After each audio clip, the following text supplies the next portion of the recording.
The work of this man, CIA Chief Psychologist John Gittinger, that will provide a significant breakthrough.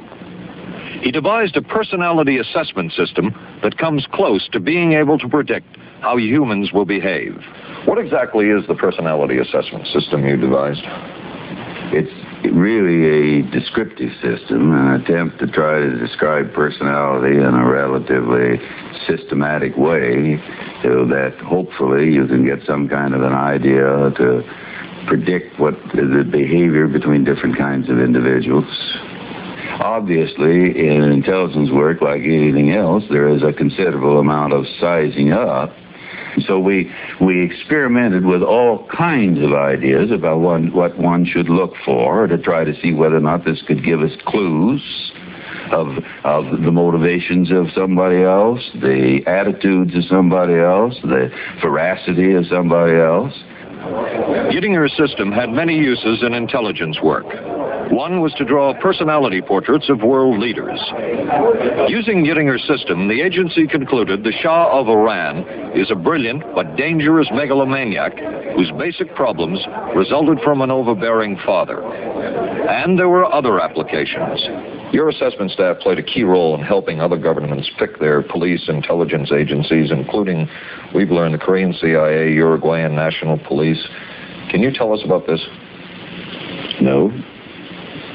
Author John Marks, the former #2 CIA man in Uruguay, told me how in 1966 John Gittinger and an assistant traveled down to Uruguay and gave the tests in order to select members of the Uruguayan intelligence service. A psychologist who used to work for the CIA told me in 1961 he personally traveled to South Korea as part of an American CIA effort to set up the Korean CIA and to give the personality tests to candidates for the Korean CIA to choose the best man for their secret police.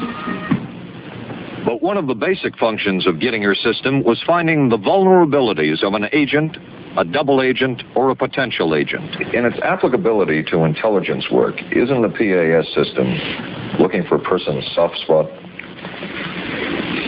Well, of course, the answer to that is yes, but I hasten to say soft spot. This is what I consider a negative word.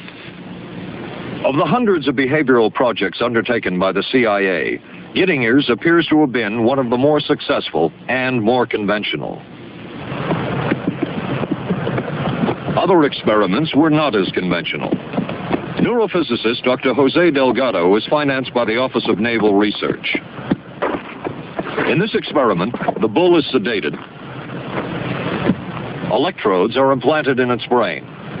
Delgado transmits an electronic impulse to the center of the bull's brain. Delgado has remote control of the animal. Recently released CIA documents refer to the feasibility of remote control of animals and that special investigations will be conducted toward the application of selected elements of these techniques to man. Other areas were examined through the 60s and 70s. Brain surgery, psychosurgery, creation of amnesia, parapsychology, manipulation of genes. Even though past and present CIA officials have indicated this kind of work ended in 1963. We may be learning more about this shortly. I wrote to the CIA. I made another Freedom of Information request asking for material on these questions for the research that took place during the 60s. Finally, after a long delay, the CIA told me that they had 130 boxes of material. That's a whole room full of material, which were the documentary record of CIA behavioral research during the 1960s. And one of those who took part in these programs. Thank you, sir. In 1977, the Senate subcommittee heard testimony from many of them, but the testimony was not that revealing.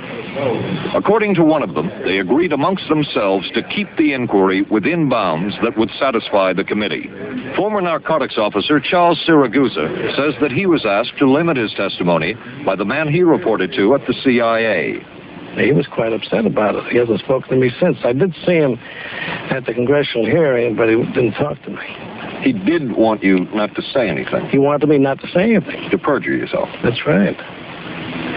Well, either that, I'd have to perjure myself or take the Fifth Amendment. And I'm not about to take the Fifth Amendment for anybody. Okay. Former CIA chemist Robert Lashbrook testified he had no first-hand knowledge of the agency-run safe houses when, in fact, he supervised one of them. There was very little. And according to George White's diaries, was at a safe house when White conducted what he called an LSD surprise experiment. Dr. Sidney Gottlieb, whom we recently filmed near his California home, oversaw many of the CIA behavioral programs. He retired in 1973 and destroyed the records of this work. In sort of a valedictory letter, Dr. Gottlieb wrote that he and his colleagues had been able to maintain contact with the leading edge of developments in the field of biological and chemical control of human behavior. Dr. Gottlieb also testified before the Senate subcommittee, but from an anteroom where he could not be filmed because of what his lawyer termed health and cardiac problems. Dr. Gottlieb declined ABC News' request for an interview. And what of George White, the man who helped the agency in so many of its programs? He would retire here to Stinson Beach, California. And shortly before his death, he wrote to his boss at the CIA, Dr. Sidney Gottlieb, and summed up his career by saying, "It was fun, fun, fun. Where else could a red-blooded American boy lie, kill, and cheat, steal, deceive, rape, and pillage with the sanction and blessing of the All-Highest?" Has mind control been achieved? From all of the available evidence, it appears doubtful. The human will has prevailed to this point. But work is continuing in this field. How deeply are the Russians and other dictatorships into this?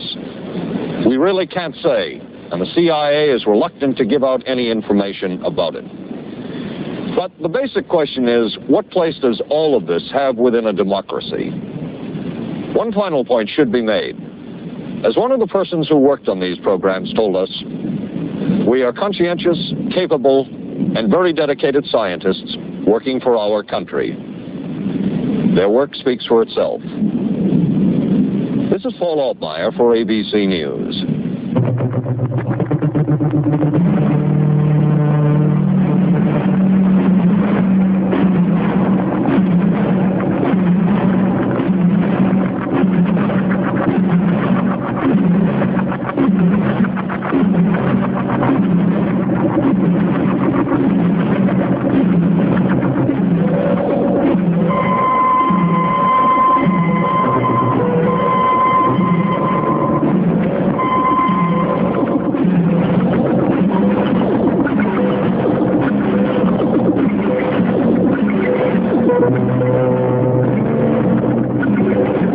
This has been a presentation of ABC News.